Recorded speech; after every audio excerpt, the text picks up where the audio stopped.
Minä tokko rohkenen rukoilla Jumalalta niin suurta armoa omalle kohdalleni, että Herra kaikkivaltias sallisi todellisen sodan syttyvän vielä minun elinaikani ja minun osallistuvan siihen. Miljoonat ja miljoonat nuoret viime vuosisadan lopulla ja vielä tämän vuosisadan alussa uneksivat täsmälleen samoin, huokailivat, uneksivat täsmälleen samoin.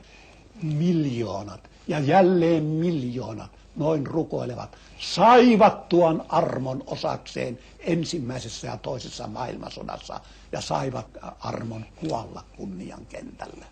Minäkin nukuin kypsään miehuuteen siinä lapsuuden unessa ja uneksin sitä, että kun tulisi sota, kun oli niin suuri onni kohtaista, näki sodan ja saisi osallistua siihen ja kaatua kunnian kentällä. Tulla sankariksi. Tulla sankariksi, joo. Ja minun rinnallani niin kaltaiseni kaikki me uneksimme. Ja niin kauan kun me olemme tässä unessa, me tuhoamme elämän onnea itseltämme ja toisiltamme. Ja kun minä tästä puhun, niin minä puhun nyt tiedon perusteella. Minä olen nimittäin elämässäni kokenut olosuhteita, joissa tämä kyky koeteltiin perinpohjin. Tämä elämä ei voi pirullisempaa kärsimystä ihmiselle antaa, kun se on minulle antanut ja mennyt läpi. Olen kokenut kauhujen kauhut ja nähnyt ympärillä kurjuuden. Olen vetänyt kymmenien nälkään kuolleiden toverien silmäluomet kiinni. Tiedän, millä tavalla ihminen kuolee nälkään. Ja olit se nälkävuonon partaalla. Ainoa tuommoinen pelastuksen ehto on tämä, että ihmisessä ihmisen jälkeen viriäisi yhä enemmän ja enemmän totuudellisuuden henkeä. Tarvetta nähdä tosiasia tosiasiana ja vetää sitä tosiasioiden mukaiset johtopäätökset. Eikä vaan hokea jotakin.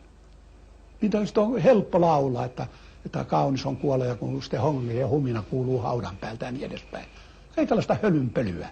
Sillä voidaan suggeroida ihmistä, mutta nähdä todellisuus, mitä se on, kun suolet valuu ulos ihmisestä, nuoresta miehestä. Ja kun se parkuu tuskasta, ulvoo tuskasta.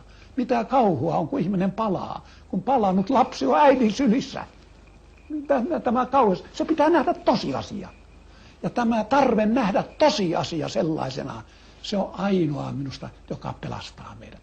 Tähän asti sen kokemukseni perusteella minä sanoisin, että kyllä vielä sotilaiden kanssa voi keskustella sodastakin ja rauhan asiasta. Sotilaiden kanssa, jotka on nähneet, mitä sota on, tietävät, mitä se on.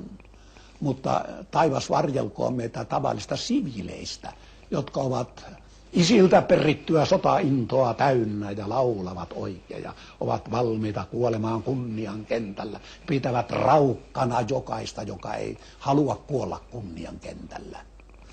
Näiden kanssa on helisemässä.